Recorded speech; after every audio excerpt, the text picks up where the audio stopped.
Okay, अब रविंदर जरा बेईमानी के आरोपों पर बताइए, आपको क्या लग रहा है? ये बताता हूँ, देखिए रिगिंग जो है वो एक तो भारत के देश में कोई बड़ी नई चीज नहीं है, ये पहले भी आरोप लगते रहे। सुप्रीम कोर्ट में 1952 से केस जा रहे हैं, इलेक्शन पिटीशन जा रही है। हरियाणा में तो एक मुख्यमंत्री को चुनाव हरा दिया गया था रिगिंग करके, 87 के चुनाव। आपके माइक में कुछ दिक्कत आ रही है, ठीक करिए जरा इसको। रविंदर की आवाज ठीक से नहीं आ पा रही है, अभी उसको ठीक करवा रहे हैं। अब इस किरण रिजिजू का एक केस था। हाँ, किरण रिजिजू का एक केस था जिसमें वोटिंग 100% से ज्यादा हो गई। 100% अच्छा, आवाज आ गई रविंदर, यहाँ बोलिए रविंदर। 7 में विनोद शर्मा जी को याद होगा, 87 में एक इलेक्शन हरियाणा में हुआ, सिटिंग चीफ मिनिस्टर को चुनाव में रिगिंग करके हरा दिया गया।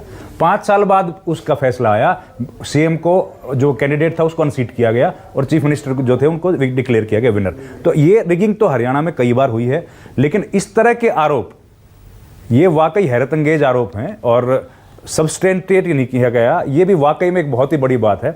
जहां तक ग्राउंड रियलिटीज को समझने में शीतल जी की बात से मैं बिल्कुल सहमत हूं। हम लोग साथ भी कई बार इलेक्शन में घूमे और कई बार जगह देखने को भी मिला, लेकिन एक इसमें जो बात अगर हम देखें दो जो जिलों की, तो एक है जाटलैंड का बिल्कुल हार्ट जींद जो जिला है, 5 विधानसभा है, केवल एक विनेश फोगाट चुनाव जीत पाई वहां से।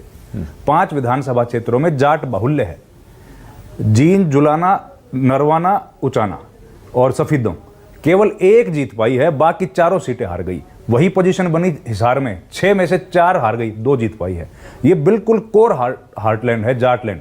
यहीं पर सबसे ज्यादा कंसंट्रेशन था जब किसान आंदोलन हुआ, यहीं से सबसे ज्यादा लोग इकट्ठा हुए थे जब पहलवानों का आंदोलन हुआ। उसके बावजूद अगर वहां पर हार गए, इसका मतलब हमको यह भी मानना पड़ेगा कि बीजेपी ने जो मैनेजमेंट किया था कि वहां पे ओबीसी कैंडिडेट को खड़ा करें या फिर वहां पे गैर जाट स्वर्ण जाति के किसी कैंडिडेट को खड़ा करें, और उसके साथ में 3-4 जैसे ये छोटे छोटे पॉलिटिकल पार्टीज के कैंडिडेट्स को खड़ा कर दिया, उनसे वोट कटा है और एक तरफ जो है वो भारी कंसोलिडेशन हुआ है और उसका बेनिफिट बीजेपी को साफ तौर पर दिखाई दे रहा है। ओके, अब सुरेंद्र राजपूत, अब जरा सीधे मुद्दे पर आइए सुरेंद्र भाई। मैं मान लेता हूं, चलिए आपकी बात, कि आपके पास अभी वो सबूत नहीं है जो आपके नेताओं के पास हैं, और आपके नेता भी अभी पूरी तरह से उन सबूतों के बारे में डिटेल्स नहीं दे रहे।